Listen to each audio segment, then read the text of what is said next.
धंधा कोई भी परमात्मा का मनुष्य नहीं करता, उसको नहीं समझना। जैसे ये पृथ्वी माता है, उसी तरह से उसका हृदय होता है, वो सिर्फ देना ही जानता है। ऐसे समझ से अगर आप चले, क्योंकि इन्होंने पिछले साल मुझे बताया था, यहाँ बहुत से लोग किसी गुरु से बहुत प्रभावित थे, उन्होंने सब हमारे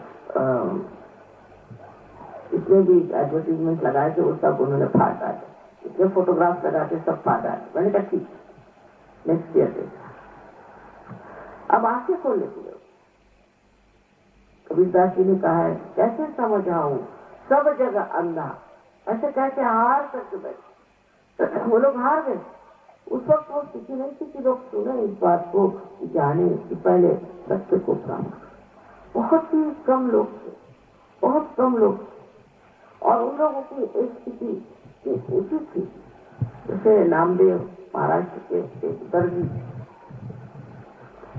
और उनकी एक विशेषता थी कि उनकी जो नौकरानी थी वो भी साधु साध्वी। तो वो फिर पंजाब में आए, तो गुरु नानक साहब ने उनको पहचान लिया, क्योंकि पहचान तो उन्हीं से हो सकती जो स्वयं पहुंचे हुए हैं। इनको प्राप्त हुआ है परमात्मा का आशीर्वाद, जो आत्म साक्षात्कारी, वही आत्म साक्षात्कारी को पहचान। रामदेव एक बार एक गांव में गए, वहां पर एक कुम्हार, मैंने आते आते आपकी कुम्हारवाड़ी देखी तो मुझे उनकी याद आ गई। तो गोरा कुम्हार करके एक कुम्हार थे, वो भी साधु थे।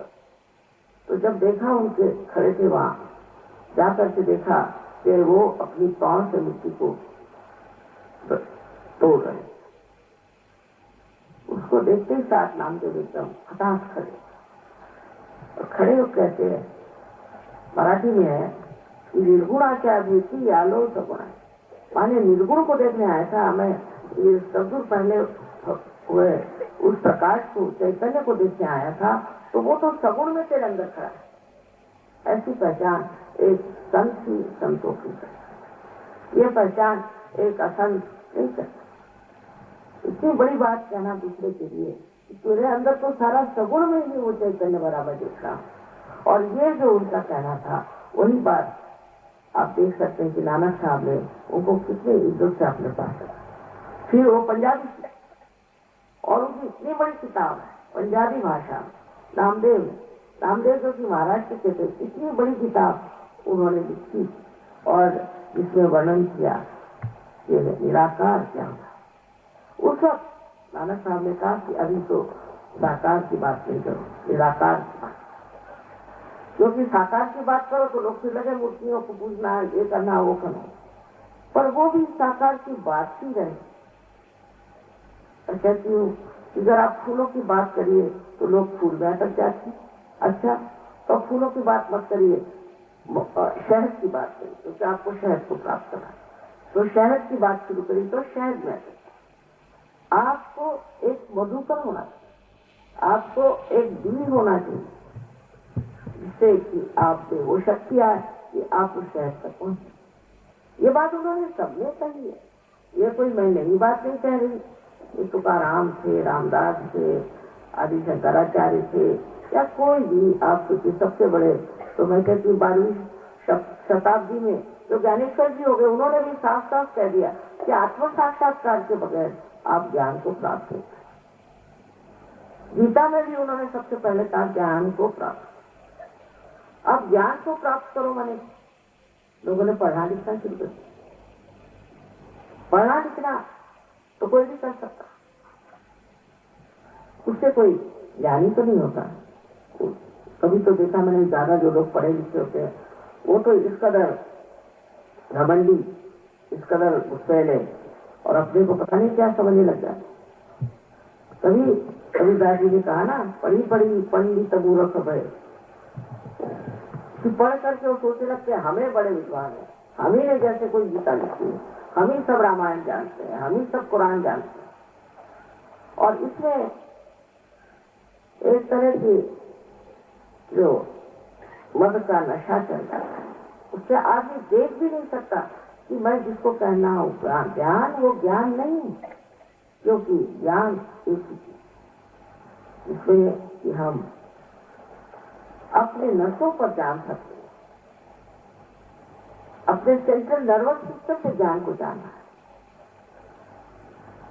जैसे इंसान और पशु में अंतर है कि बहुत सी बातें इंसान जानता है, पशु नहीं। वो जानता है अपने सेंट्रल नर्वस सिस्टम, अपने हाथ में बचे हुए नसों से जानता है। ज्ञान, इसे ज्ञान को, ये बोध, ये शब्द बुद्ध ने भी इस्तेमाल किया, बोध। बोध माने हमारे अंदर जो हमारी यंत्रणा है पूरी बनी हुई, ये हमारे शरीर में जो ब्रेन है और उसके जो कुछ चीजें हैं, उस सब में इसका ज्ञान होना चाहिए। जैसे अब आप बैठे, आप देख रहे हैं कि यहाँ लाइट चल रही, अभी आप सब देख रहे हैं और सब यही बात जान रहे हैं कि यहाँ लाइट चल रही। इसमें तो कोई शंका नहीं कर सकता, क्योंकि आप अपने आंख से इसे देखते, अपने सेंट्रल नर्वस सिस्टम से आता है। इसी प्रकार ज्ञान वो होगा जो आप अपने शरीर के अंदर उसे महसूस करें,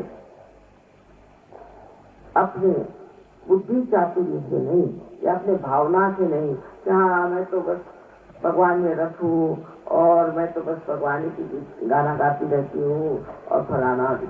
इसमें कोई है, ये सब नाटक। और इसलिए एक मात्र रिश्ते में आपसे बताती हूँ कि नाटकों से दूर है। सत्य को पाने के लिए सबसे बड़ी चीज ये है कि आप अपने को जानिए कि आप इसलिए दुनिया में आए।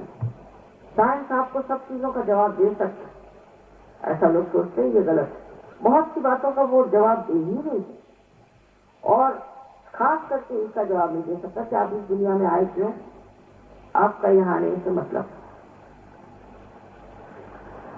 इस पर गौर करके देखना चाहिए कि हमने अपने को जाना ही क्यों। जाना नहीं है।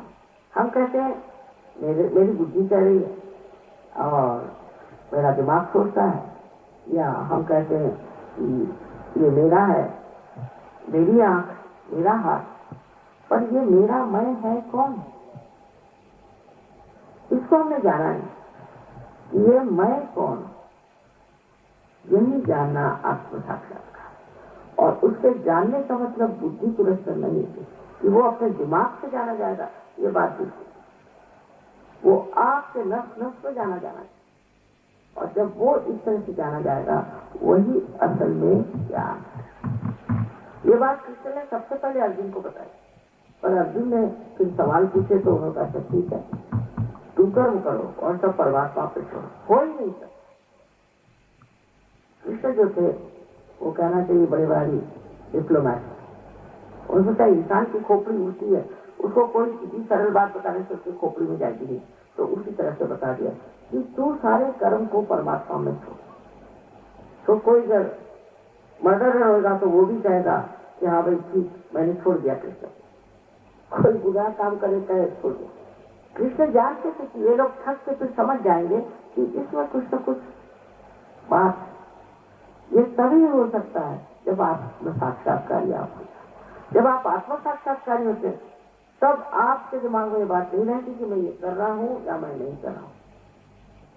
हो रहा, सब घटित हो रहा। कोई सहयोगी अगर किसी को उसकी कुंडली जगा रहा है, मैंने कहा भाई क्या बात, चल नहीं रही, उतर नहीं रही, तो बनता नहीं मामला इनसे। ये नहीं कहेगा कि मैं नहीं कर रहा हूं, ऐसे नहीं कर। ये बड़ी भारी कमाल थी कि अपने आप ये घटित हो जाता है और मनुष्य जो है अकर्म में आ जाता है। यही चीज सहयोग से आप प्राप्त करें। सह माने आपके साथ और जो माने पैदा हुआ, ये आपका हक, आपका हक है कि आप। उर्दू में बहुत से लोग धर्म को हक कहते, उसका मतलब ये है कि धर्म है आपका हक। धर्म को पाना, धर्म के बारे में बातें करना नहीं। इधर है एक ईसाई होगा, मुसलमान होगा, या ले लीजिए सिख होगा या किसी भी धर्म का हिंदू होगा, तो बातें तो धर्म की बहुत कर लेता, लेकिन सारे कुकर्म सब कर सकते। ये नहीं कि एक आदमी हिंदू है तो वो नहीं कर सकता, कि मुसलमान है तो नहीं कर सकता, सब कुकर्म कर सकते। इसका मतलब है उसमें धर्म नहीं है। किसी धर्म में होने से उनसे धार्मिक नहीं होती। धर्म अंदर से जागरूक होना है, और यही धर्म है, ये हक है। इस धर्म को अंदर जागरूक करना ये आपका हक। और ये जब जागरूक हो जाता है तो मैं किसी से कुछ बात को मना नहीं करती। अच्छा कैसे बेटे एक बार अपनी कुंडली में जागरूक करो, फिर उसके प्रकाश में आप ही आप अपने को ठीक कर लेते। उसको कुछ करने की जरूरत है। जो कुछ भी गलत चीजें अपने आप छूट जाती है और जो बढ़िया चीजें आप प्राप्त करते। इसके इतने अनंत आशीर्वाद है। ये सब लोग मुझे शिक्षा लिखते थे कि माँ हमारा तो ये चमत्कार हो गया, वो चमत्कार हो गया, करते करते बहुत शिक्षा। तो मैंने एक साथ कहा कि अच्छा बेटे ये शिक्षा ले जाओ और इसमें से तुम जैसा समझो और लोगों से और भी कह दो, सब तुमको लिख के भेज देंगे उनके चमत्कार। तो एक महीने में उन्होंने फोन किया मुझे कि माँ यहाँ तक तो आ गए मेरे पास शिक्षा, अब ये बताइए कि इसमें से कौन शिक्षा आपकी जाए, कौन आपकी जाए। मैंने कहा मेरे पास तो बेटा समय नहीं है, लेकिन तुम ठीक समझो वो छापो। कहले हर एक कमाल की चीज।